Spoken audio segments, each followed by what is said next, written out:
ਲੈ ਹੋਰ ਹੀ ਪੰਗਾ ਪਾਤਾ ਬਾਦਲ ਨੇ ਆਟਾ 20 ਰੁਪਏ ਕਰਤਾ ਹੈ ਤੇ ਜਦੋਂ ਕਾਂਗਰਸ ਸਰਕਾਰ ਆਈ ਉਦੋਂ 15 ਕਰੀ ਕੋਈ 25 ਕਰਦਾ ਇਹ ਖਬਰਾਂ ਵੀ ਤੂੰ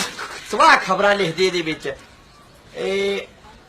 ਆ ਲੈ ਨਵਾਂ ਸਿਆਪਾ ਪੈ ਗਈ ਆ ਕਿਹੜੀ ਖਬਰ ਆ ਗਈ ਸੰਜੇ ਦੱਤ ਨੂੰ ਜੇਲ੍ਹ ਚੋਂ ਰਿਹਾ ਕਰਤਾ ਲੇਲਾ ਹੈ ਜਿਹਨੇ ਬੰਬ ਧਮਾਕੇ ਕੀਤੇ ਨਹੀਂ ਮੈਂ ਆਪਣੇ ਮਰ ਗਈ ਹੈ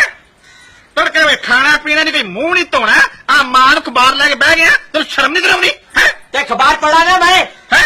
ਅਖਬਾਰ ਨੇ ਪੜਾ ਮੈਂ ਕਿਵੇਂ ਭੂਤਰੇ ਸਾਹ ਮੇਰਾ ਮਾਰਾ ਬਾਲਟੀ ਬੂਥੇ ਰੱਖ ਤੇਰੇ ਪਿਓ ਤੇਰੇ ਕੰਜਰੇ ਕੰਮ ਕਰ ਆ ਫੜ ਮੱਝ ਚੋਜਰੀ ਮੰਡੀ ਲੈਂਦੀ ਆ ਬੱਚੋ ਮੈਂ ਮੱਝ ਚੋਆ ਕਿਉਂ ਤੂੰ ਜੋ ਹੈ ਜਾ ਕੇ ਜਨਾਨੀਆਂ ਦੇ ਕੰਮ ਬੱਜਿਆ ਕੋ ਕਰਾਉਂਦੀ ਗੱਲਾਂ ਕਰ ਕੰਗੜਾ ਸ਼ਰਮ ਚ ਨੱਕ ਦੋ ਚੱਪੜੀ ਮਰ ਜਾ 32 ਰੋਟੀਆਂ ਖਾਣਾ ਵਾ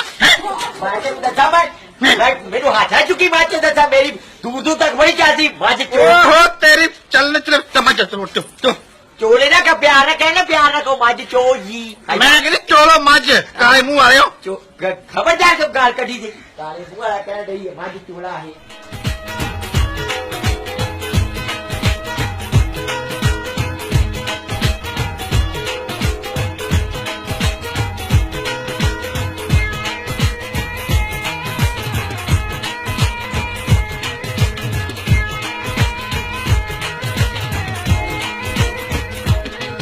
ਜਿਹੜੀ ਬੱਤੀ ਮੱਝ ਮੰਡੀ ਉਹ ਲਿਆ ਕੇ ਨੀ ਦੁੱਧ ਦੇਵੇ ਨਾ ਭਜਾਉਂਦੀ ਉਹ ਡਰਾ ਕੇ ਨੀ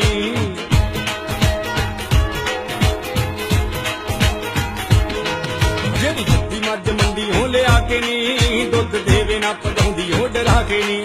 ਅੱਖਾਂ ਕੱਢ ਕੱਢ ਸਾਡੇ ਵੱਲ ਵੇਖਦੀ ਤੇ ਉਹ ਤੋਂ ਬੜਾ ਡਰ ਲੱਗਦਾ ਦਿਲ ਹਾਏ ਰੱਬਾ ਕਰਦਾ ਨੀ ਜਦੋਂ ਮੱਝ ਚੋਣ ਲੱਗਦਾ ਹਾਏ ਰੱਬਾ ਕਰਦਾ ਨੀ ਜਦੋਂ ਪੱਠੇ ਪਾਉਣ